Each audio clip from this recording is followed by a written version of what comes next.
Assalamualaikum warahmatullahi wabarakatuh. Selamat datang di channel Berbagi Kisah.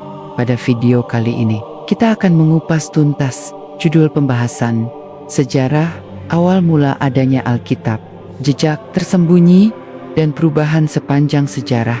Dalam perjalanan ini, kita akan menelusuri setiap lapisan sejarah yang tersembunyi, membuka rahasia yang jarang diungkap, dan menyusuri bagaimana Alkitab berkembang dari manuskrip pertama yang ditulis ribuan tahun lalu hingga versi yang dikenal dan dibaca jutaan manusia di seluruh dunia saat ini.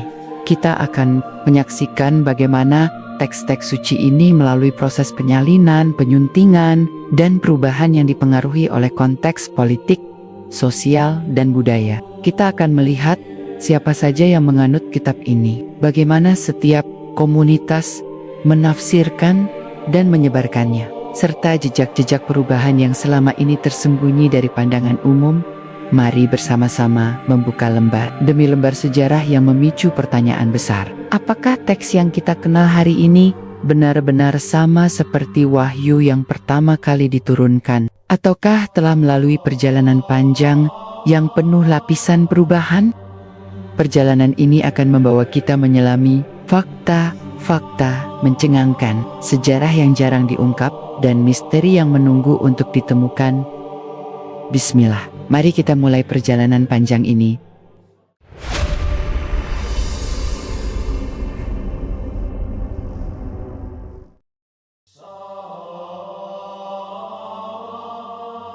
Bayangkan sebuah ruangan gelap. Di bawah reruntuhan perpustakaan tua, debu masih menempel di permukaan batu, dan udara terasa seperti menyimpan memori ribuan tahun. Di tengah ruangan itu, terdapat gulungan naskah yang seolah menunggu untuk dibuka. Ketika lapisan pertama tersibak, tampak kalimat pembuka yang menjadi awal perjalanan panjang ini. Inilah sejarah yang disembunyikan oleh waktu. Sejarah yang mengungkap asal mula kitab-kitab yang kini disebut Alkitab. Perjalanan ini tidak dimulai dari gereja, tidak dimulai dari para penulis Injil, dan bahkan tidak dimulai dari para murid Nabi Isa alaihissalam. Perjalanan ini dimulai dari sumber yang jauh lebih tua, dari akar wahyu yang diturunkan kepada para nabi Bani Israel, dan dari jejak-jejak yang terurai dalam catatan para ulama Islam dan riwayat-riwayat syahih yang menyingkapkan bagaimana manusia mengubah wahyu, menggantinya, serta menyembunyikan sebagian isinya. Dalam riwayat syah, Rasulullah SAW menyampaikan bahwa kaum Yahudi telah mengubah kitab Taurat. Di hadapan beliau, mereka menyembunyikan ayat rajam dengan telapak tangan mereka. Ketika tangan itu disingkap, barulah tampak kebenaran ayat yang mereka sembunyikan. Riwayat ini menjadi pintu masuk penting untuk memahami bahwa proses distorsi, penggantian, dan penambahan pada kitab suci sudah terjadi jauh sebelum lahirnya agama Kristen. Taurat, Zabur, dan kitab-kitab para nabi Bani Israel adalah wahyu, tetapi yang sampai kepada umat manusia setelah perjalanan panjang sejarah bukan lagi bentuk murni sebagaimana diturunkan. Para ulama Ahlussunnah wal Jamaah menjelaskan bahwa kitab suci terdahulu mengalami perubahan karena kesengajaan, kelalaian para penyalin, konflik politik, pengaruh budaya pagan, dan hilangnya bahasa asli para nabi. Namun bagian pertama dari gulungan sejarah ini harus dimulai dari dunia kuno, di mana wahyu dan tradisi lisan berjalan berdampingan. Pada masa Nabi Musa alaihissalam, Taurat diturunkan sebagai pedoman. Namun kaum Israel kemudian memberontak, membunuh para nabi, memalsukan ajaran, dan terpecah dalam banyak sekte. Mereka tercatat memiliki ratusan kitab tambahan yang tidak berasal dari wahyu. Ketika Baitul Maqdis dihancurkan oleh Babilonia, banyak manuskrip hilang. Sebagian lagi ditulis ulang dari ingatan para pendeta yang selamat. Dari sinilah fondasi awal Alkitab terbentuk. Alkitab tidak turun dari langit dalam bentuk satu buku. Alkitab adalah kumpulan manuskrip yang disusun selama berabad-abad dengan puluhan versi, dan seringkali ditulis oleh orang-orang yang bahkan tidak menyaksikan peristiwa yang mereka tulis. Para ulama Islam klasik seperti Ibnu Abbas, Ibnu Hazm, dan Al-Qurtubi, mencatat bahwa sebagian besar isi Perjanjian Lama ditulis ulang setelah masa penawanan Babilonia. Para rabi mengumpulkan cerita, hukum, dan tradisi lisan, kemudian menyesuaikannya dengan kondisi politik mereka. Ini bukan tuduhan tanpa dasar. Catatan sejarah Yahudi sendiri, termasuk catatan yang ditemukan para ahli arkeologi modern, menunjukkan banyaknya tangan manusia yang masuk ke dalam proses penyusunan kitab-kitab tersebut. Ketika zaman berganti, pusat dari sejarah ini beralih kepada seorang nabi besar, Nabi Isa alaihis. Dalam tradisi Islam, beliau adalah nabi yang diutus kepada Bani Israel untuk mengembalikan Taurat kepada kemurniannya dan membongkar penyimpangan para pemuka agama. Namun dakwah beliau ditolak. Sebagian kecil pengikutnya tetap teguh, tetapi mereka dikejar, disiksa, dan tercerai-berai. Disinilah titik kritis dalam sejarah awal mula Alkitab. Nabi Isa alaihissalam tidak menulis Injil. Beliau menyampaikan wahyu, mengajarkannya kepada para hawariyin, dan mewariskan ajaran tauhid yang lurus. Tetapi ketika beliau diangkat oleh Allah dan diselamatkan dari makar Bani Israel, para muridnya hidup dalam tekanan. Mereka tidak memiliki kekuasaan untuk mengumpulkan dan menulis ajaran beliau secara resmi. Catatan-catatan kecil yang mereka miliki hanyalah fragmen lisan yang kelak menjadi rebutan berbagai kelompok beberapa decade setelah pengangkatan Nabi Isa alaihissalam. Muncul figur yang namanya akan mengubah seluruh arah sejarah kekristenan, Paulus. Seorang Yahudi yang sebelumnya memusuhi para pengikut Nabi Isa, tetapi kemudian mengaku mendapatkan visi. Dalam sejarah Islam, para ulama menyebutkan bahwa Paulus adalah sosok yang membawa ajaran yang tidak diajarkan oleh Nabi Isa alaihissalam. Ajarannya berbeda, sistem teologinya baru, dan konsep-konsep fundamental seperti dosa warisan, penebusan, dan ketuhanan Isa alaihissalam bukanlah ajaran para hawariyin. Paulus menulis banyak surat, dan surat-surat itulah yang menjadi fondasi utama Perjanjian Baru. Tidak ada satupun Injil kanonik yang ditulis oleh murid Nabi Isa alaihissalam secara langsung. Injil Markus ditulis oleh murid dari Petrus. Injil Lukas ditulis oleh seorang dokter, bukan murid Nabi Isa. Injil Matius versi asli dalam bahasa Ibrani hilang. Injil Yohanes ditulis sangat terlambat. Ketika teologi Kristen telah berubah drastis, ketika kita membuka gulungan sejarah berikutnya, kita menemukan sesuatu yang lebih mencengangkan. Fakta bahwa gereja awal tidak memiliki satu versi Injil yang disepakati. Ratusan Injil beredar di berbagai wilayah. Ada Injil Thomas, Injil Barnabas, Injil Ibrani, Injil Mesir, Injil Petrus, dan puluhan lainnya. Sebagian besar dari Injil kuno ini dilarang oleh gereja Barbada kemudian, dan banyak diantaranya dihancurkan. Sebuah konsili bernama Konsili Naisia pada abad keempat menjadi titik balik terbesar. Kaisar Romawi, seorang pemimpin politik, bukan nabi, bukan murid Nabi Isa, dan bukan ahli agama, memerintahkan penetapan kitab-kitab mana yang akan disebut Injil resmi. Dari puluhan Injil yang beredar, hanya 4 dipilih, yang lainnya dinyatakan sesat atau dilarang. Para sejarawan menemukan bahwa keputusan pemilihan kitab tidak murni berdasarkan akurasi ajaran, tetapi berdasarkan kepentingan politik, pengaruh teologisis, dan kebutuhan kerajaan Romawi untuk menyatukan warganya.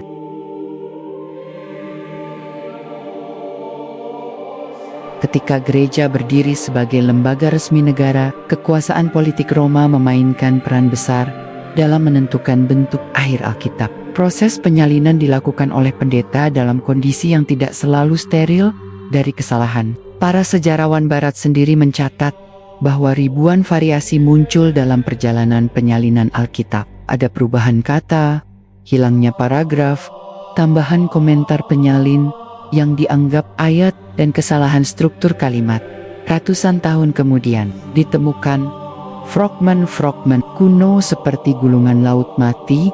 Fragmen itu menunjukkan perbedaan besar antara teks Ibrani kuno dan versi modern yang digunakan gereja. Tidak hanya itu, para ahli menemukan bahwa beberapa bagian Perjanjian Lama dan Perjanjian Baru berasal dari tradisi lisan yang saling bertentangan dalam perspektif Islam. Semua ini bukanlah hal baru. Al-Quran Surat Al-Maidah ayat 45 hingga 47 menjelaskan bahwa Bani Israel telah mengabaikan hukum Taurat dan menggantinya. Al-Quran Surat Al-Baqarah ayat 112 hingga 114 menjelaskan bagaimana mereka menulis kitab dengan tangan mereka, lalu berkata, "Ini dari Allah," padahal bukan. Dan Al-Quran juga menegaskan bahwa para ahli kitab menyembunyikan sebagian isi kitab mereka.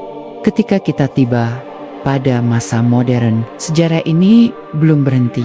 Alkitab hari ini memiliki banyak versi. Ada Alkitab King James Version, New King James Version, Revised Standard Version, New Revised Standard Version, New International Version, Alkitab Katolik, Alkitab Ortodoks, Alkitab Saksi Yehova, dan puluhan lainnya. Masing-masing berbeda dalam redaksi, jumlah ayat, kanon kitab, dan pilihan terjemahan. Bahkan beberapa ayat dalam perjanjian baru yang selama berabad-abad dianggap asli, dihapus dari banyak versi modern karena dinilai tidak ditemukan pada manuskrip kuno.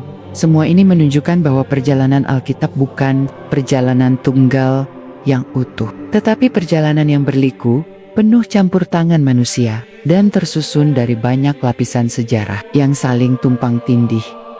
Gulungan yang berikutnya menunjukkan perubahan besar dalam sejarah pengumpulan kitab-kitab kuno. Setelah kekuasaan Romawi menjadi otoritas tunggal atas gereja, para pemimpin gereja awal berdebat keras tentang apa yang harus dimasukkan ke dalam kitab suci. Perdebatan itu berlangsung puluhan tahun, bahkan berabad-abad. Dalam catatan sejarah gereja awal, tidak ada satupun konsensus langsung. Kelompok gereja di Mesir, Syria, Antioquia, Bizantium, dan Roma memiliki daftar kitab suci yang berbeda. Beberapa kelompok menerima kitab-kitab yang ditolak oleh kelompok lain. Bahkan sebagian kelompok awal tidak menerima Injil Yohanes atau kitab Wahyu karena dianggap terlalu berbeda dari ajaran para murid awal.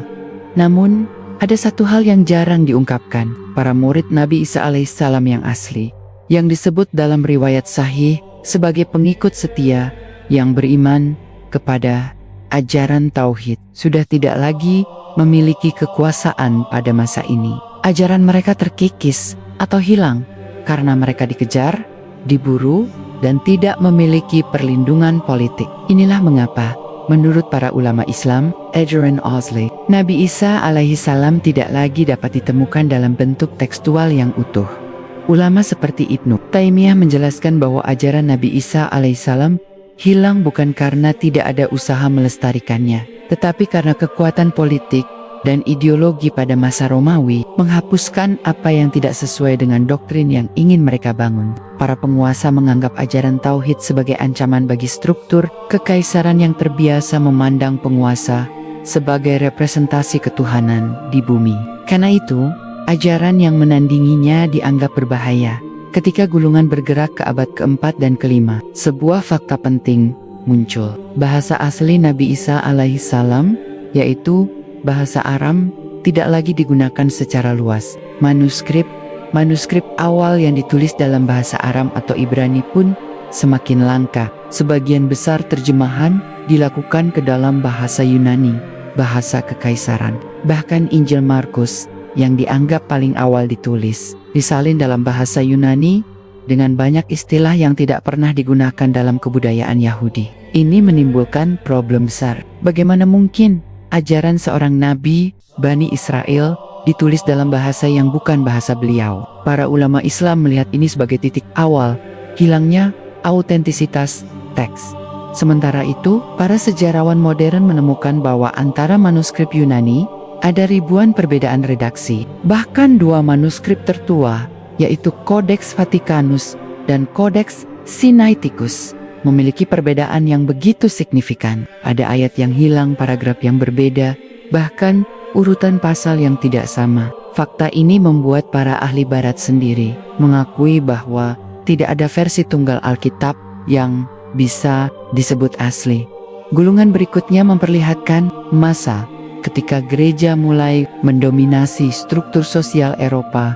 Penyalinan manuskrip menjadi tanggung jawab biara-biara. Para penyalin bekerja dengan pena dan tinta dalam ruangan gelap selama bertahun-tahun. Mereka bukan penulis profesional. Mereka adalah biarawan yang mencoba menyalin dengan kemampuan terbatas. Kesalahan manusia tidak dapat dihindari. Dalam catatan para ahli teks, ditemukan ribuan kesalahan penyalinan. Ada huruf yang salah dibaca, ada kalimat yang terlewat, ada komentar penyalin yang kemudian dianggap bagian dari ayat. Beberapa kalimat disisipkan untuk memperkuat doktrin tertentu, terutama doktrin yang didukung gereja pada masa itu. Para peneliti menemukan contoh nyata dalam penambahan ayat Trinitas dalam surat pertama Yohanes pasal 5 ayat 7 hingga 8. Pada manuskrip kuno, ayat ini tidak ada. Namun pada manuskrip abad pertengahan, ayat itu muncul dengan jelas dan dijadikan dasar doktrin Trinitas. Ketika para ahli teks melakukan penelitian, mereka menemukan bahwa penambahan ini berasal dari catatan pinggir penyalin yang kemudian disalin sebagai bagian ayat. Pada abad modern, banyak versi Alkitab menghapus ayat tersebut setelah ditemukan bukti kuat bahwa itu bukan bagian asli dari teks. Tetapi perubahan itu tidak bisa membalikkan kenyataan bahwa doktrin besar telah dibangun dari ayat yang dahulu tidak pernah ada. Saat gulungan beralih ke masa penemuan kembali naskah-naskah kuno, muncul peristiwa besar abad ke-20. Ditemukannya gulungan, laut mati, fragmen kitab kuno yang ditemukan di Qumran membuktikan bahwa teks-teks perjanjian lama memiliki banyak versi. Ada bagian yang hilang, ada bagian yang berbeda redaksi, ada bagian yang sama sekali tidak ditemukan dalam versi modern. Para ahli terkejut. Sebagian dari mereka menyimpulkan bahwa tidak pernah ada satu versi final perjanjian lama. Setiap kelompok Yahudi memiliki teks yang berbeda. Para ulama Islam menyebut penemuan ini sebagai bukti nyata bahwa wahyu Taurat yang asli telah hilang. Seiring waktu, Alkitab mengalami penerjemahan besar-besaran. Pada abad keempat, terjemahan Latin yang bernama Vulgata dibuat. Kemudian, pada abad ke-16, ketika gerakan reformasi Kristen muncul, para pendeta mulai menerjemahkan Alkitab ke dalam bahasa-bahasa Eropa. Martin Luther menerjemahkan Alkitab ke bahasa Jerman dan menghapus beberapa kitab yang tidak sesuai dengan ajaran kelompoknya. Gereja Katolik menolak penghapusan itu dan menetapkan daftar kitab mereka sendiri. Sekali lagi, daftar kitab suci berbeda.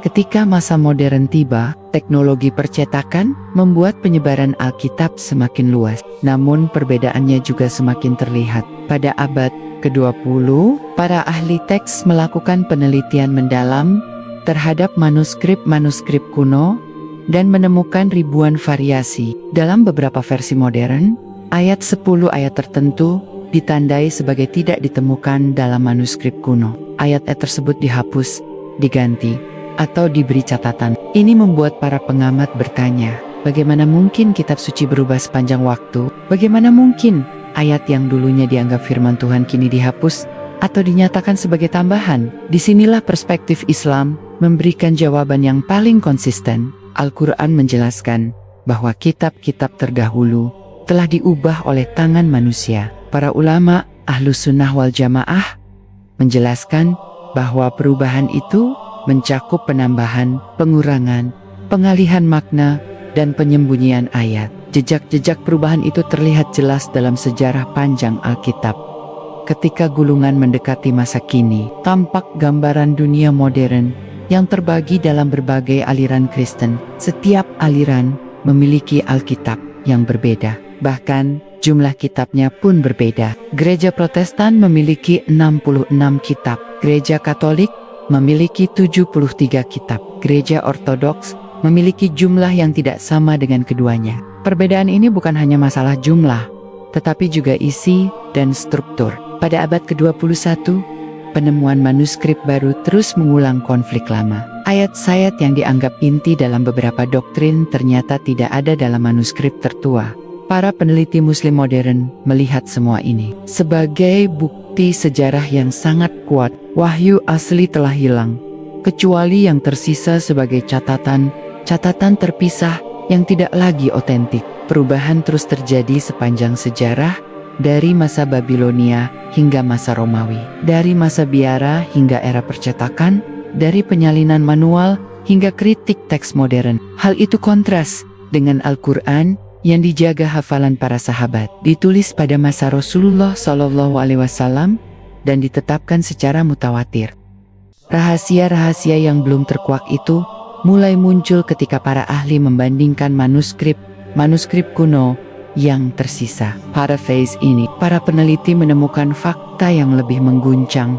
Tidak ada dua manuskrip kuno Alkitab yang benar-benar identik. Perbedaan-perbedaan kecil atau besar muncul di setiap lapis sejarah. Ada ayat-ayat yang ditambahkan dalam masa tertentu, tetapi tidak ditemukan dalam manuskrip yang lebih tua. Ada bagian yang dihapus dalam edisi modern karena para ahli menemukan bahwa ayat tersebut tidak berasal dari penulis asli, melainkan dimasukkan oleh penyalin pada masa tertentu. Perbedaan-perbedaan ini bukan hanya perbedaan tata bahasa, tetapi juga perubahan makna.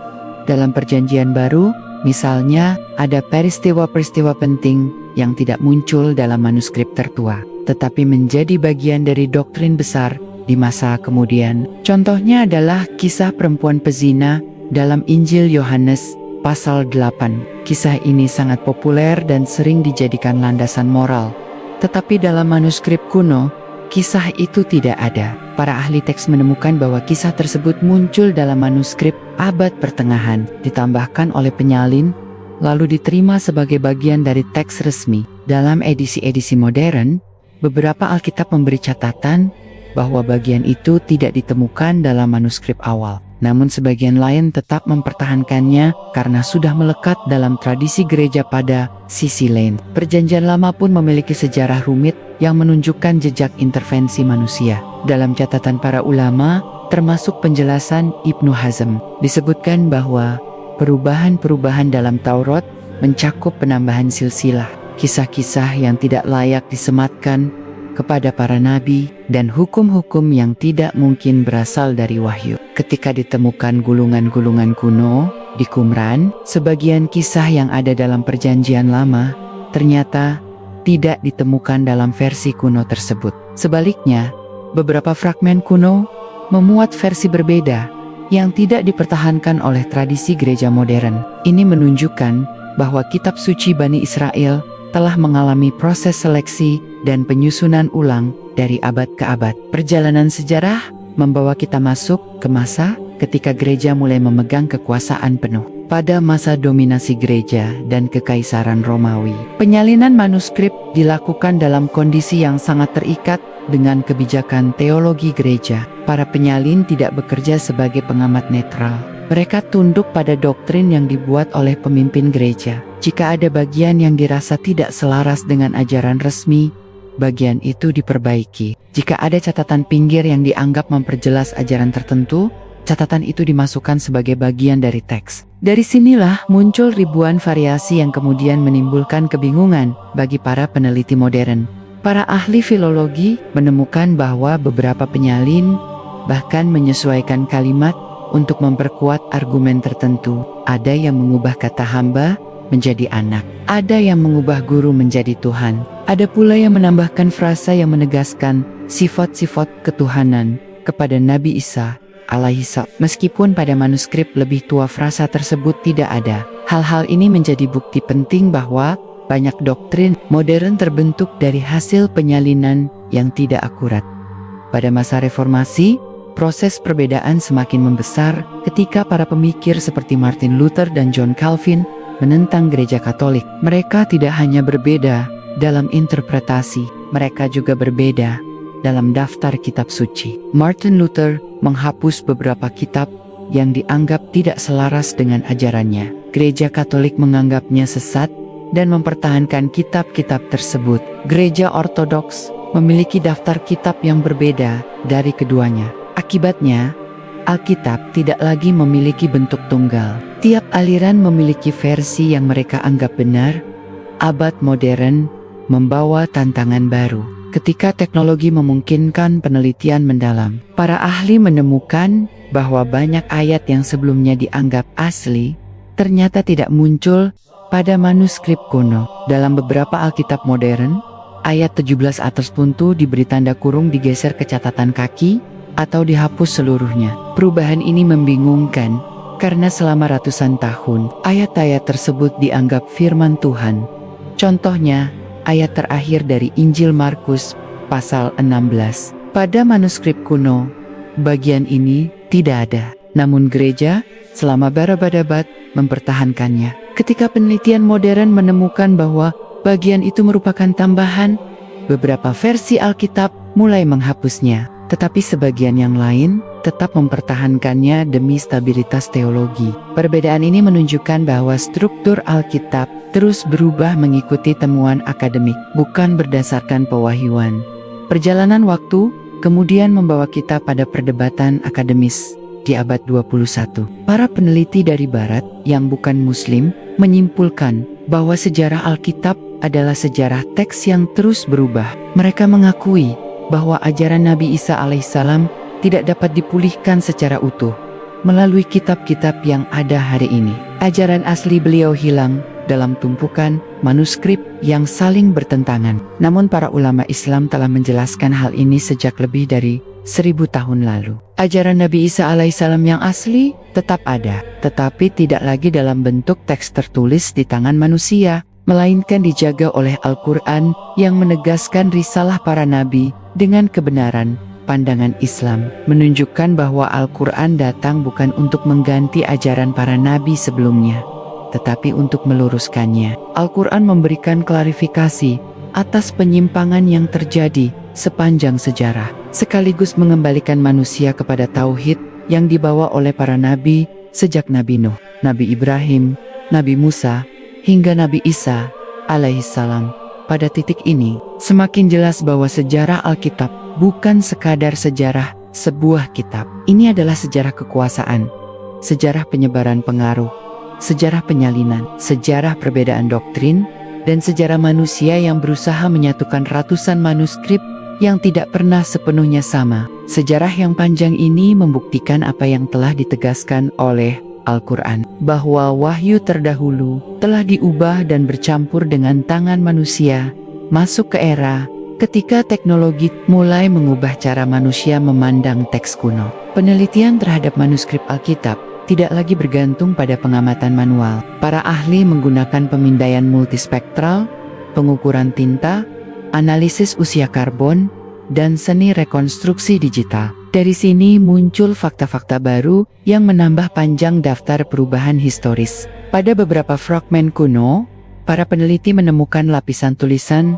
yang terhapus lalu ditimpa dengan teks baru. Ini menandakan bahwa sebagian penyalin tidak hanya menyalin, tetapi juga mengganti isi yang tidak sesuai dengan doktrin yang mereka usung.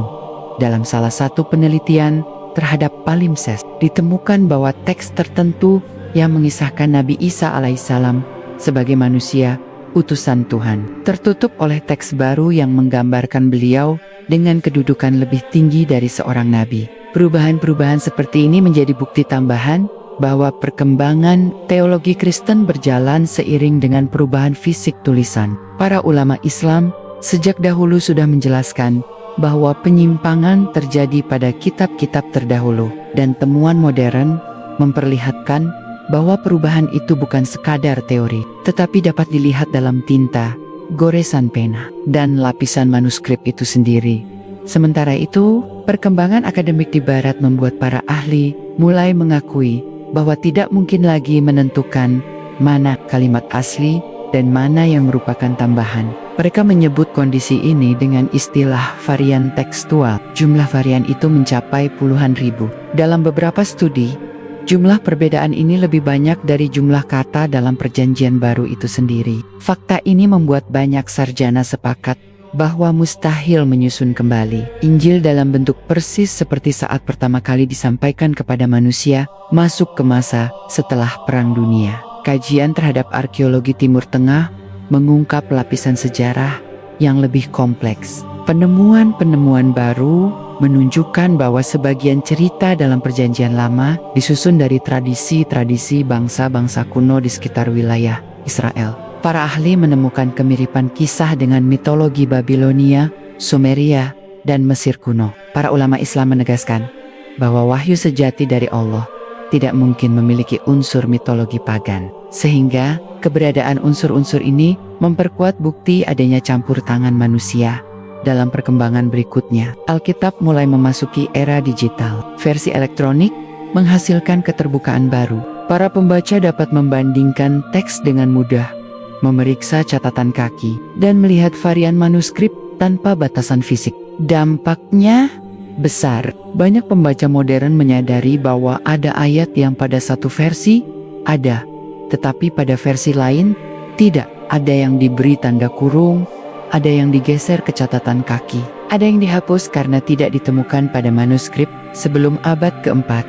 Pengamat sejarah keagamaan melihat fenomena ini sebagai bukti bahwa Alkitab adalah teks yang terus bergerak. Bentuknya tidak pernah final. Tiap abad membawa perubahan, baik kecil maupun besar. Bahkan di abad ini, para dewan gereja masih memperdebatkan terjemahan kata-kata tertentu. Ada kelompok yang ingin mengubah istilah anak Allah menjadi hamba Allah dalam konteks tertentu karena dianggap lebih sesuai dengan budaya Yahudi. Namun, kelompok lain menolak karena perubahan itu akan mengguncang doktrin yang sudah berusia 1000 tahun. Perdebatan semacam ini memperlihatkan bahwa adaptasi Alkitab terus berlangsung dan masih menjadi medan tarik-menarik antara teologi, sejarah, dan kebutuhan pengaruh sosial. Pada lapisan lain sejarah modern, para ahli bahasa menemukan bahwa terjemahan tertentu membawa bias budaya. Misalnya, dalam bahasa Yunani, beberapa istilah mengalami perubahan makna ketika diterjemahkan ke dalam bahasa Latin, lalu ke bahasa Inggris atau bahasa-bahasa Eropa lain. Terjemahan yang didasarkan pada konteks budaya seringkali mengubah makna asli. Para ulama Islam menjelaskan bahwa terjemahan tidak mungkin menggantikan teks asli wahyu, dan kasus Alkitab memperlihatkan bagaimana setiap terjemahan menggeser makna selama berabad-abad. Gereja menahan akses publik terhadap manuskrip asli. Baru pada abad terakhir manuskrip tersebut mulai dibuka untuk penelitian umum. Ketika para akademisi membandingkannya, mereka menemukan kejanggalan. Ada perbedaan antara Injil Matius versi kuno dengan versi modern. Ada perbedaan silsilah Nabi Isa alaihissalam antara Injil Lukas dan Injil Matius. Ada kisah yang tidak selaras antara satu kitab dengan kitab lain. Para ulama Islam menyebut keadaan seperti ini sebagai bukti bahwa teks tersebut tidak lagi utuh dan tidak mungkin berasal sepenuhnya dari wahyu.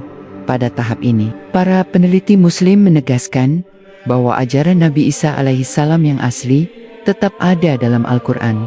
Al-Quran menggambarkan beliau sebagai seorang nabi yang membawa berita gembira, bukan sebagai objek penyembahan. Gambaran ini sesuai dengan ajaran tauhid dan konsisten dengan tradisi para nabi sebelumnya. Ketika para ahli membandingkan konsep yang diajarkan Al-Quran dengan tradisi kuno yang ditemukan dalam fragmen Aram, beberapa menyimpulkan bahwa deskripsi Al-Quran lebih dekat dengan gambaran historis Nabi Isa alaihissalam dibandingkan Injil-Injil yang ada hari ini. Di tengah perkembangan pengetahuan ini, gereja menghadapi tekanan besar. Banyak pemuda Kristen modern mengetahui bahwa Injil tidak memiliki naskah asli. Manuskrip tertua ditulis ratusan tahun setelah Nabi Isa alaihis. Perdebatan pun muncul, terutama ketika beberapa aliran baru menganggap sebagian ayat tertentu sebagai tambahan yang tidak layak dipertahankan. Di era ini, perbedaan dalam tubuh kekristenan semakin melebar. Masing-masing kelompok berusaha mempertahankan versi mereka. Namun yang menarik, semakin modern dunia, semakin mudah menelusuri jejak perubahan ini. Dengan akses digital, siapapun bisa membandingkan teks, tanggal manuskrip, jenis tinta, bentuk huruf, dan sejarah penyalin. Proses yang dahulu tersembunyi kini menjadi terang benderang, seolah sejarah yang selama ini dilapisi oleh ratusan tahun kekuasaan gereja perlahan terkuak satu persatu. Narasi panjang ini menunjukkan satu hal yang sangat jelas. Alkitab adalah kitab yang tumbuh melalui sejarah manusia, bukan melalui pewahyuan yang dijaga. Setiap abad menyumbang lapisan perubahan, setiap tangan penyalin meninggalkan jejaknya. Setiap kekuasaan politik mempengaruhi bentuknya. Setiap perdebatan teologi menghasilkan penyesuaian baru. Di dalam ruang pengamatan manuskrip itu, para peneliti modern menemukan sesuatu yang memicu pertanyaan mendasar. Bagaimana mungkin teks yang diyakini sebagai firman Tuhan dapat memiliki begitu banyak ragam versi, koreksi, dan perbedaan struktur sepanjang sejarahnya? Dan dari sinilah jejak-jejak perubahan itu mulai tampak jelas, bukan lagi sebagai dugaan, melainkan sebagai bukti material yang tidak dapat dihindari.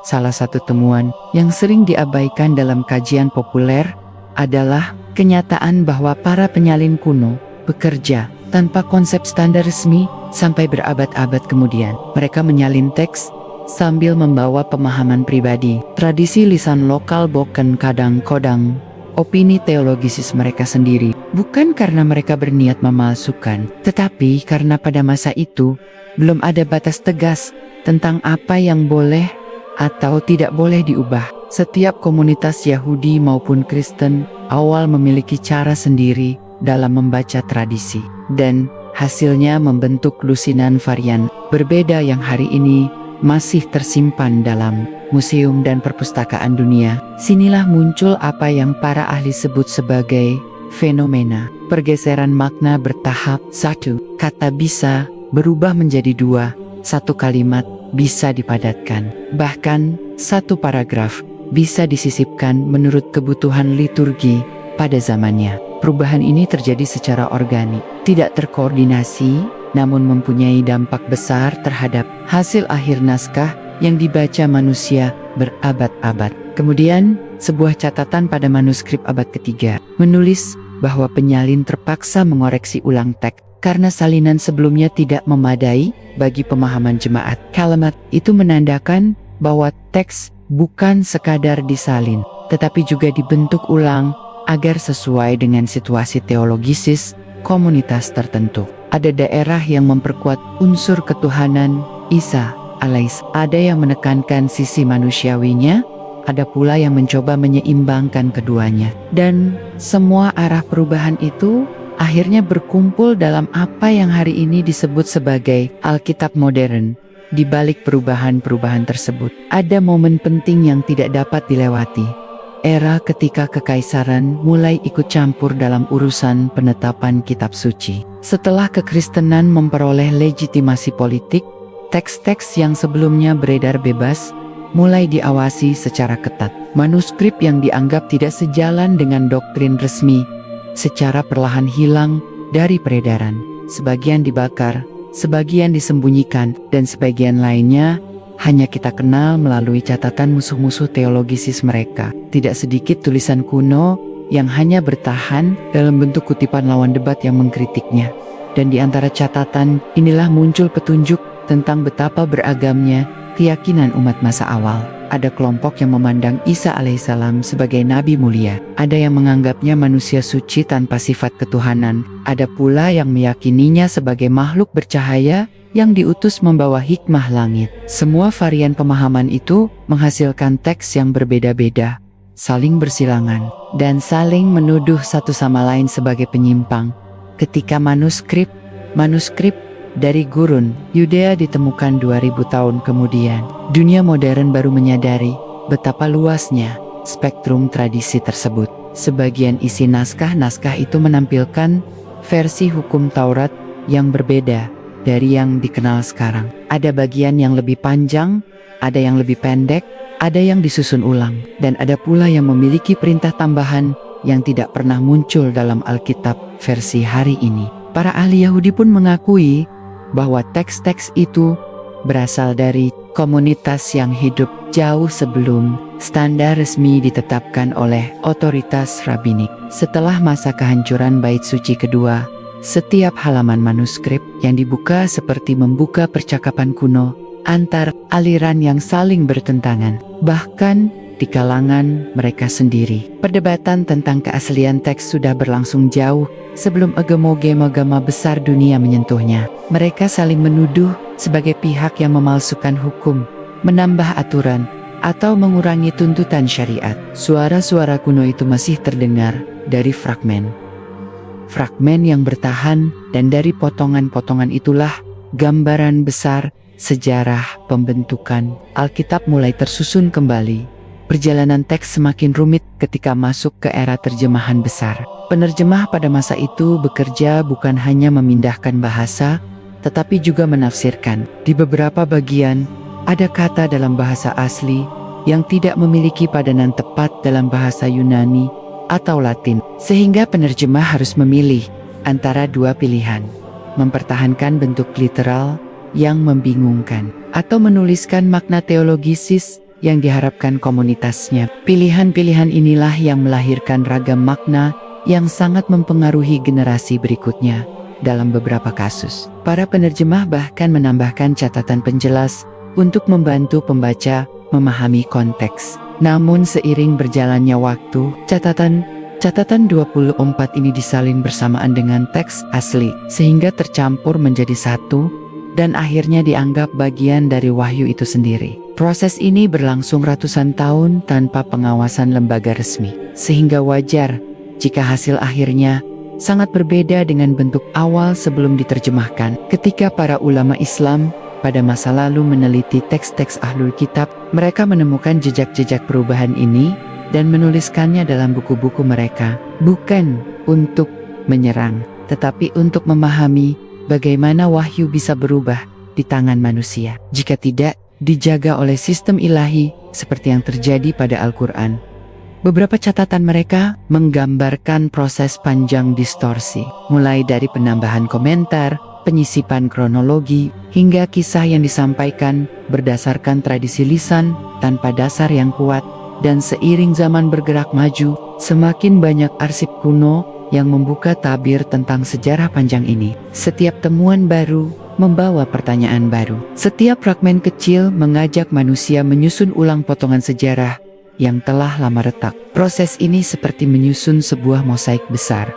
Semakin banyak potongan ditemukan, semakin nyata gambaran perubahan teks sepanjang ribuan tahun. Namun pada saat yang sama, semakin terlihat pula bagian-bagian yang tidak lagi sesuai dengan bentuk awal wahyu yang pernah diturunkan kepada para nabi sebelum Isa alaihissalam.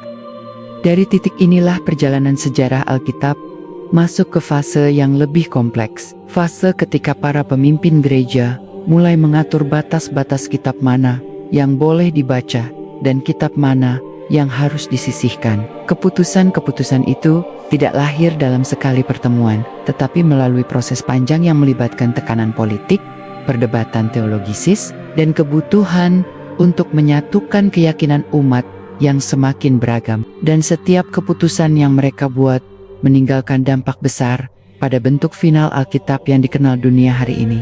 Seiring berkembangnya komunitas-komunitas Kristen awal di berbagai wilayah, kebutuhan untuk menyeragamkan keyakinan semakin mendesak. Setiap kota besar memiliki ajaran yang tidak selalu seragam dengan kota lain, dan setiap kelompok memiliki teks-teks yang mereka anggap sebagai rujukan utama. Di Alexandria, beberapa tulisan dianggap sangat penting. Di Antiochia, ada versi yang berbeda. Di Yerusalem, tradisinya lain lagi. Sementara di Roma, para pemimpin gereja mulai membangun struktur teologisis yang jauh lebih ketat dibanding daerah lain. Semua perbedaan itu melahirkan pertanyaan besar. Siapa yang berhak menentukan mana yang benar dan mana yang tidak?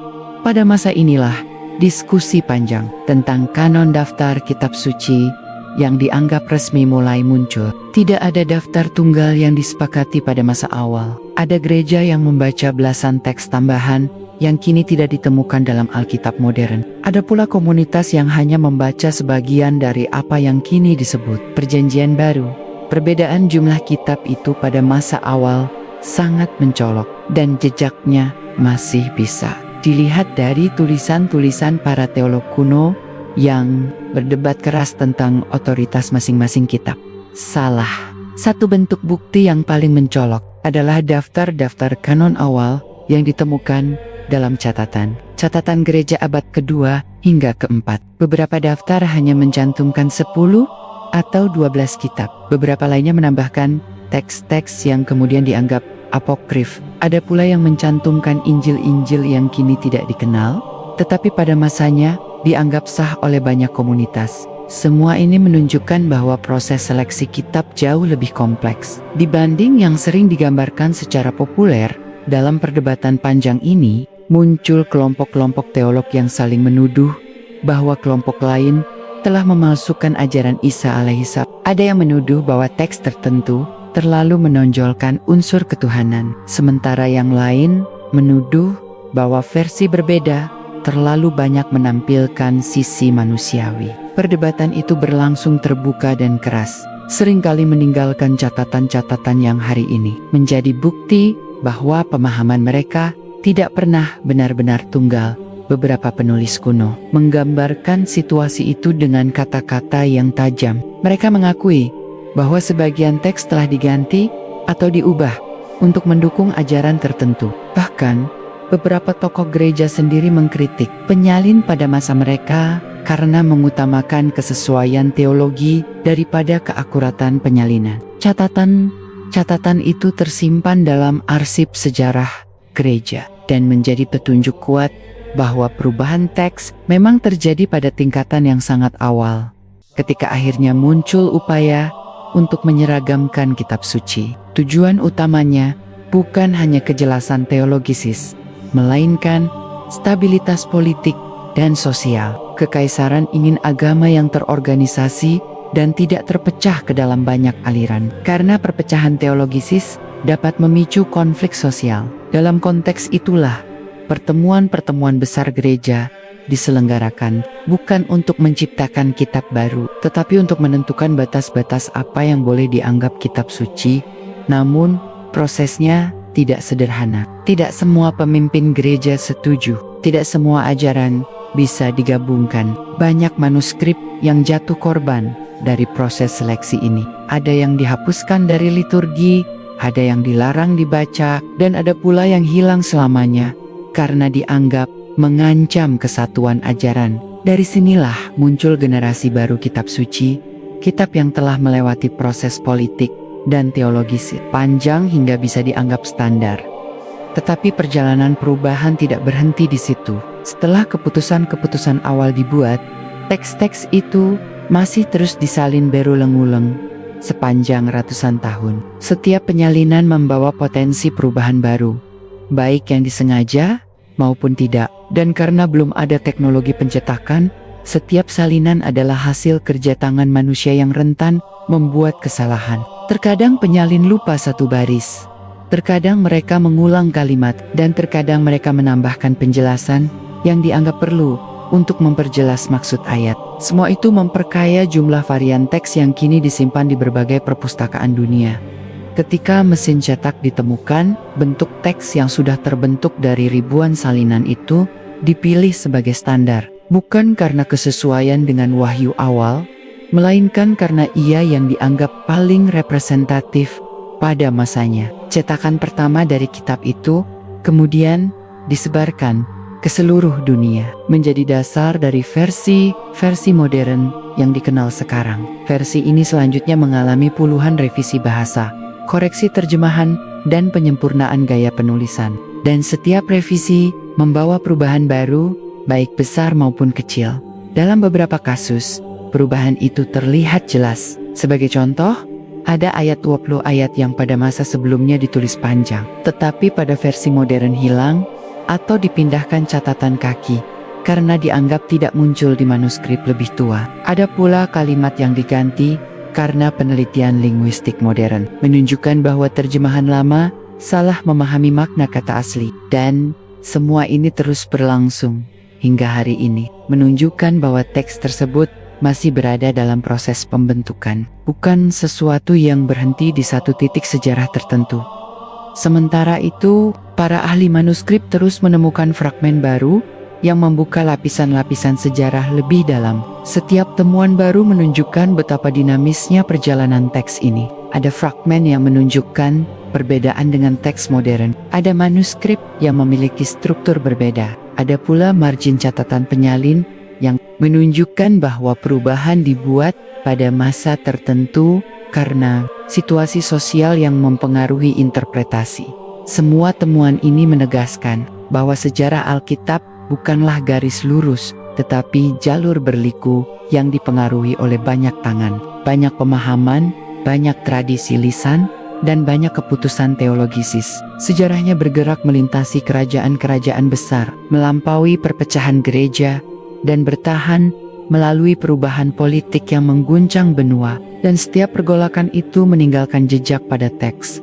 Kini, ketika peneliti modern membandingkan ratusan manuskrip kuno yang berasal dari berbagai abad, mereka menemukan ribuan varian yang menunjukkan pertumbuhan teks dari masa ke masa. Ada varian kecil berupa perbedaan huruf, ada yang berupa kata, ada pula yang berupa paragraf. Setiap varian memberi gambaran tentang perjalanan panjang teks tersebut sebelum menjadi bentuk modern yang dibaca jutaan manusia hari ini. Ketika perjalanan sejarah Alkitab memasuki fase penyebarannya, pertanyaan besar berikutnya mulai muncul.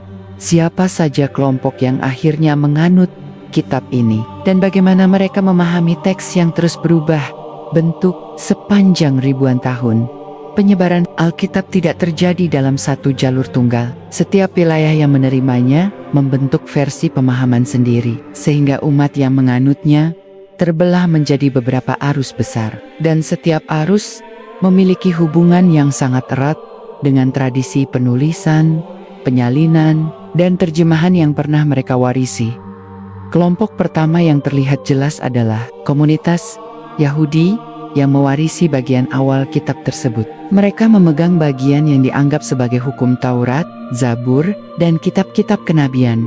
Namun, yang jarang dibahas adalah kenyataan bahwa bahkan di kalangan Yahudi sendiri, struktur kitab itu berbeda antara satu kelompok dengan kelompok lainnya. Komunitas Yahudi Palestina menggunakan susunan tertentu, sementara Yahudi Alexandria menggunakan versi yang lebih panjang, yang kemudian dikenal sebagai Septuaginta. Perbedaan jumlah kitab, urutan, serta isi ini menunjukkan bahwa umat pertama yang menganut teks tersebut sudah berada dalam posisi memilih tradisi mana yang hendak mereka pertahankan. Kelompok kedua muncul dari komunitas yang kemudian dikenal sebagai Kristen awal. Mereka mewarisi sebagian dari teks Yahudi, namun menambahkan kumpulan tulisan baru yang berisi kisah hidup Isa alaihi salam, surat-surat tokoh berpengaruh, dan catatan-catatan yang awalnya beredar secara tidak resmi di antara jemaat. Kelompok inilah yang kelak membentuk tradisi perjanjian baru. Meski proses pembentukannya memakan waktu panjang dan tidak pernah sepenuhnya disepakati para pemimpin gereja pada masa awal. Dari komunitas Kristen awal ini, lahirlah berbagai aliran yang semuanya mengaku menganut kitab yang sama, tetapi memiliki interpretasi yang saling bertentangan. Dari perpecahan itu, terbentuklah gereja-gereja besar yang masih ada hingga hari ini. Gereja Ortodoks Timur, misalnya, mewarisi tradisi teks yang berbeda dengan gereja Katolik Roma. Mereka menggunakan manuskrip yang disalin dari pusat-pusat keagamaan di wilayah Bizantium, sehingga beberapa isinya mempertahankan struktur kuno yang tidak selalu sama dengan versi lain. Sementara itu, gereja Katolik Roma mengembangkan tradisi teks yang berasal dari wilayah barat, yang kemudian diterjemahkan ke dalam bahasa Latin oleh para tokoh terpelajar pada masa Kekaisaran Romawi Kristen. Keputusan-keputusan yang diambil di Roma kemudian membentuk dasar Alkitab yang digunakan oleh umat Katolik hingga hari ini. Namun apa yang jarang diungkap adalah kenyataan bahwa gereja Katolik memasukkan kitab-kitab tertentu yang ditolak oleh beberapa kelompok lain dan menghapus teks yang sebelumnya dianggap sah oleh komunitas Kristen awal. Catatan pertemuan-pertemuan gereja menunjukkan bahwa keputusan ini tidak pernah bulat dan sebagian besar lahir dari kebutuhan menjaga keutuhan ajaran, bukan dari pemeliharaan wahyu asli. Di sisi lain, gereja Ortodoks Timur mempertahankan tradisi yang berbeda, menolak beberapa keputusan gereja barat, dan tetap berpegang pada versi manuskrip Yunani yang mereka warisi dari leluhur mereka. Akibatnya, umat Ortodoks memiliki daftar kitab suci yang lebih banyak dibandingkan Katolik, menunjukkan bahwa mereka menganut bentuk Alkitab yang strukturalnya berbeda. Tidak berhenti di sana, muncul pula komunitas Kristen Koptik di Mesir yang mengikuti tradisi kuno Alexandria. Mereka mewarisi manuskrip yang diterjemahkan ke dalam bahasa Koptik, dan versi inilah yang membentuk keyakinan umat Kristen Mesir hingga hari ini. Perbedaan bahasa menciptakan perbedaan penafsiran, dan perbedaan penafsiran akhirnya melahirkan perbedaan teologi. Ketika gerakan Protestan muncul, barabadabat, kemudian perpecahan itu semakin melebar. Para pembaru percaya bahwa Alkitab harus dikembalikan kepada bentuk yang mereka anggap lebih murni, sehingga mereka menghilangkan beberapa kitab yang digunakan Gereja Katolik. Mereka menerjemahkan ulang teks ke dalam bahasa Eropa, menciptakan versi-versi baru yang memiliki gaya bahasa berbeda dan pilihan kata yang tidak selalu sesuai dengan naskah asli. Dari proses inilah lahir puluhan denominasi yang semuanya membaca kitab yang sama, tetapi memahami isinya dengan cara yang berbeda. Timur Tengah dan Afrika, tradisi Kristen kuno seperti gereja Ethiopia, Judea, Armenia, dan gereja-gereja Suriah memiliki daftar kitab suci yang bahkan lebih unik. Beberapa dari mereka memasukkan kitab-kitab yang tidak ditemukan dalam Alkitab versi Barat sama sekali. Ada kitab sejarah yang panjang, ada tambahan kitab kenabian, dan ada pula teks tradisi lokal yang diwarisi sejak masa ribuan tahun lalu. Semua kelompok ini Yahudi, Katolik, Protestan, Ortodoks, Koptik, Suriah, Armenia, Ethiopia menganut Alkitab, tetapi tidak satu pun dari mereka menggunakan kitab yang seluruh isinya sepenuhnya sama. Perbedaan ini tidak sekadar soal detail, tetapi mencerminkan perjalanan sejarah panjang yang membentuk cara mereka melihat dunia, memandang Isa alaihissalam, dan memahami hubungan antara manusia dan wahyu. Perbedaan-perbedaan ini juga membawa dampak besar ketika manuskrip modern dibandingkan satu sama lain. Setiap komunitas mempertahankan tradisi teksnya masing-masing, sehingga para peneliti hari ini menghadapi ratusan varian kitab yang semuanya dianggap suci oleh umat yang menganutnya. Dan semakin banyak varian ditemukan, semakin jelas bahwa para penganut Alkitab tidak pernah menjadi satu kelompok tunggal, melainkan kumpulan besar dari berbagai aliran yang memegang teks berbeda, terjemahan berbeda, dan sejarah yang berjalan di jalur masing-masing.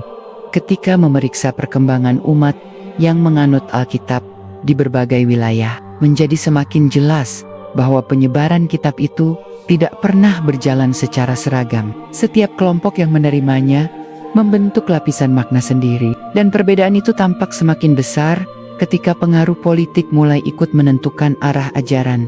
Di Eropa Barat, umat Katolik menjadi kelompok dominan karena dukungan penuh dari kekaisaran yang menganggap agama sebagai alat stabilitas. Alkitab versi Latin yang dirumuskan oleh otoritas gereja menjadi satu-satunya versi resmi, sehingga umat yang menganutnya hanya mengenal kitab dalam bentuk terjemahan yang disesuaikan dengan teologi gereja. Selama ratusan tahun, umat di wilayah itu tidak pernah melihat manuskrip asli dalam bahasa Ibrani maupun Yunani. Mereka sepenuhnya bergantung pada otoritas gereja untuk menjelaskan makna teks di sisi yang berbeda. Umat Ortodoks yang tersebar dari Anatolia hingga Rusia mewarisi manuskrip Yunani yang berasal dari pusat-pusat studi Bizantium. Mereka mengembangkan tradisi liturgi dan teologi yang memperhatikan detail bahasa asli, sehingga beberapa ajaran mereka berbeda jauh dari apa yang dianut umat Katolik. Pada masa-masa tertentu, keduanya saling menuduh telah mengubah bagian tertentu dari kitab suci demi mempertahankan doktrin masing-masing. Sementara itu, umat Koptik Mesir memperkuat tradisi Alkitab dalam bahasa Koptik yang merupakan turunan dari bahasa Mesir kuno. Mereka mempertahankan kitab-kitab tambahan yang tidak pernah diakui gereja Barat dan tetap menggunakannya hingga hari ini. Tradisi mereka menunjukkan bahwa komunitas Kristen awal di Mesir memiliki hubungan erat dengan manuskrip Yunani dan Ibrani kuno yang tidak selalu tersedia di wilayah lain. Umat Armenia dan Ethiopia menempuh jalur yang lebih unik lagi. Mereka tidak hanya mempertahankan kitab-kitab kuno yang hilang dari tradisi Barat, tetapi juga menambahkan teks sejarah lokal yang memiliki peran besar dalam pembentukan identitas keagamaan mereka. Beberapa di antara kitab yang mereka gunakan bahkan tidak ditemukan dalam manuskrip lain. Hal ini menunjukkan betapa luasnya bentang tradisi Alkitab sebelum juraya-juraya besar menentukan batas resmi di Timur Tengah. Komunitas Kristen Suriah menjadi salah satu yang paling awal menerima ajaran dari masa dekat kenabian. Mereka menyalin kitab ke dalam bahasa Suriah yang merupakan cabang dari bahasa Aram, bahasa yang diyakini sebagai bahasa yang digunakan Isa alaihissalam dalam percakapan sehari-hari. Terjemahan-terjemahan ini menyimpan lapisan makna yang tidak selalu sesuai dengan terjemahan Yunani atau Latin, dan para ahli menemukan bahwa beberapa bagian dalam versi Suriah mempertahankan struktur bahasa Semitik yang lebih dekat dengan tradisi awal. Semua komunitas ini percaya bahwa mereka menganut Alkitab yang benar, meski bentuk teks yang mereka pegang berbeda. Dan di tengah keberagaman itu, muncul kelompok-kelompok baru yang membentuk tradisi mereka sendiri. Ketika gerakan Protestan tersebar di Eropa, puluhan denominasi muncul, masing-masing mengklaim memiliki interpretasi paling tepat. Dari sinilah Alkitab versi Protestan berkembang ke berbagai negara, diterjemahkan ke ratusan bahasa, dan menciptakan cabang-cabang baru dari ajaran yang awalnya hanya dianut oleh satu kelompok kecil di wilayah Palestina kuno. Penyebaran ke benua Amerika pada masa kolonial membawa Alkitab ke konteks sosial yang jauh berbeda. Kelompok-kelompok migran dari Eropa membawa versi kitab mereka masing-masing, sehingga di wilayah baru itu muncul berbagai aliran yang saling bersaing dalam menyebarkan doktrin kepada komunitas, pendatang maupun penduduk asli. Dan dalam proses penyebaran ini, banyak ajaran berkembang dengan cara yang tidak pernah dibayangkan oleh para penyalin kuno yang dulu bertugas menjaga tradisi teks. Di Asia, Alkitab masuk melalui misionaris yang membawa terjemahan baru. Terjemahan-terjemahan ini tidak hanya menyesuaikan bahasa, tetapi juga budaya, sehingga beberapa kalimat diubah agar lebih bisa dipahami oleh masyarakat lokal. Proses ini kembali melahirkan varian-varian baru yang memberikan warna berbeda pada pemahaman umat terhadap isi kitab tersebut. Bahkan beberapa terjemahan di Asia dan Afrika memiliki struktur kalimat yang sangat berbeda dengan versi Eropa, menunjukkan bahwa makna teks terus beradaptasi dengan lingkungan baru.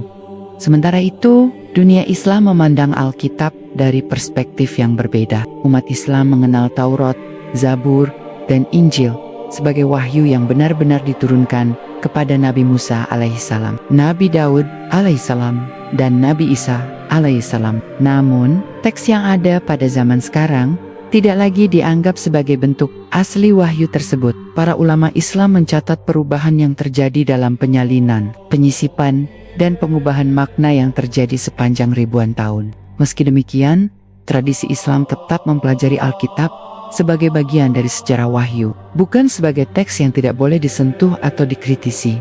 Di antara komunitas modern yang menganut Alkitab, terdapat pula kelompok-kelompok kecil seperti Advent, Mormon, Saksi Yehova, dan denominasi-denominasi independen. Mereka memiliki kitab tambahan tafsir khusus atau terjemahan yang disesuaikan dengan ajaran masing-masing. Ini menunjukkan bahwa penyebaran Alkitab melahirkan jaringan keyakinan yang begitu luas, sehingga sulit menemukan dua kelompok yang benar-benar memiliki pemahaman identik. Semakin jauh penyebaran itu berlangsung, semakin jelas bahwa mereka yang menganut Alkitab tidak lagi merupakan satu komunitas yang berjalan dalam satu garis ajaran. Mereka adalah jutaan manusia yang tersebar di berbagai benua, membawa ragam budaya, bahasa, politik, dan sejarah masing-masing. Dan setiap lapisan itu meninggalkan pengaruh pada cara mereka membaca, memahami, dan menyebarkan isi kitab. Dan ketika perjalanan sejarah ini menembus era baru, bab berikutnya mengarahkan pandangan kita pada para penganut Alkitab. Mereka yang menjadikan kitab ini sebagai pusat iman sambar, ajaran, dan fondasi peradaban yang mereka bangun. Mereka tersebar dalam berbagai kelompok, mazhab, dan denominasi masing-masing, membawa tafsir, tradisi, dan keyakinannya sendiri tentang apa yang sesungguhnya diwariskan oleh para penulis terdahulu. Kelompok pertama yang paling menonjol adalah komunitas Yahudi, khususnya mereka yang menganut Tanakh sebagai kitab suci utama. Bagi mereka, Teks-teks ini bukan sekadar dokumen sejarah, tetapi sebuah ikatan perjanjian antara Tuhan dengan umat pilihan. Namun, Alkitab yang mereka gunakan berbeda dengan yang dipakai umat Kristen. Mereka tidak menerima tulisan-tulisan perjanjian baru sebagai wahyu. Fokus mereka tetap pada Taurat, nabi-nabi, dan tulisan-tulisan dengan sistem penafsiran yang mengikuti tradisi panjang rabinik. Disinilah muncul perbedaan besar bagi mereka. Teks itu hidup melalui lisan para rabi dan tafsir turun-temurun, bukan melalui doktrin baru yang lahir baru debat. Kemudian, kelompok kedua adalah umat Kristen yang membagi diri lagi menjadi banyak denominasi dengan ragam ajaran yang kadang saling bertentangan. Mereka menerima seluruh isi Alkitab versi mereka,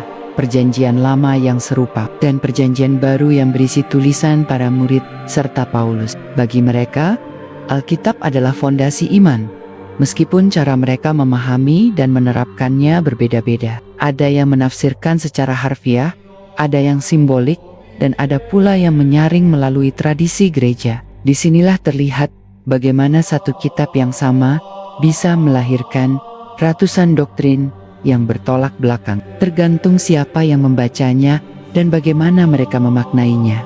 Kelompok berikutnya adalah komunitas Kristen Ortodoks Timur, yang memiliki susunan kitab yang sedikit berbeda, dengan beberapa teks tambahan yang tidak ditemukan dalam kanon Barat. Mereka menempatkan tradisi gerejawi sebagai penafsir utama Alkitab, menolak pendekatan pribadi atau interpretasi individual sebagai sumber otoritas. Kitab mereka tidak berdiri sendiri, ia bergerak bersama tradisi ribuan tahun. Lalu ada gereja Katolik yang tidak hanya menggunakan Alkitab, tetapi juga kitab-kitab Deuterokanonika yang oleh sebagian gereja Protestan ditolak. Bagi mereka, Alkitab dan tradisi apostolik memiliki kedudukan seimbang. Gereja adalah penafsir sah, dan ayat-ayat suci dibaca dalam bingkai doktrin yang sudah diformalkan. Mereka memiliki sejarah panjang penyalinan, penyuntingan, dan penerjemahan, yang semuanya memberi warna tersendiri dalam perjalanan panjang kitab tersebut. Yang tidak kalah menarik adalah munculnya komunitas Protestan yang sejak reformasi menekankan bahwa setiap individu berhak membaca dan menafsirkan Alkitab secara langsung tanpa perantara otoritas gereja. Dari sini lahir ratusan denominasi baru, dari yang bersifat moderat hingga yang ekstrem literal. Perbedaan pandangan di antara mereka terkadang sangat jauh, meskipun mereka berpegang pada kitab yang sama. Di tangan kelompok-kelompok inilah Alkitab mengalami gelombang interpretasi paling beragam sepanjang sejarah manusia dari seluruh komunitas tersebut. Jelas bahwa Alkitab bukan hanya teks, tetapi pusat peradaban, sumber perselisihan, penyebab gerakan besar, dan inspirasi pembentukan identitas keagamaan. Setiap kelompok memegangnya, membacanya, menafsirkannya, dan membela pemahaman mereka seolah-olah itu adalah satu-satunya kebenaran yang diwariskan langsung dari langit. Dan di balik kenyataan itu, ada satu fakta menarik. Meskipun mereka mengaku bersandar pada kitab yang sama, kandungan yang ada di tangan mereka tidak selalu identik. Ada perbedaan kitab, perbedaan penafsiran, perbedaan jumlah teks, bahkan perbedaan sejarah pembentukan kanon. Semua ini membuat perjalanan Alkitab menjadi semakin kompleks dan penuh lapisan misteri sejarah. Alkitab menunjukkan perjalanan panjang yang penuh lapisan perubahan, penyalinan, dan interpretasi. Dari manuskrip asli yang pernah dipegang para murid dan pengikut Nabi Isa alaihissalam, hingga ratusan varian yang tersebar di berbagai belahan dunia. Kitab ini telah melewati proses yang tidak pernah berhenti: penambahan, pengurangan, pengubahan kata, bahkan pengaruh politik dan sosial yang membentuk-bentuk akhirnya. Berbagai komunitas yang menganut Alkitab Yahudi, Katolik, Ortodoks, Protestan, Koptik, Suriah, Armenia, hingga denominasi modern menunjukkan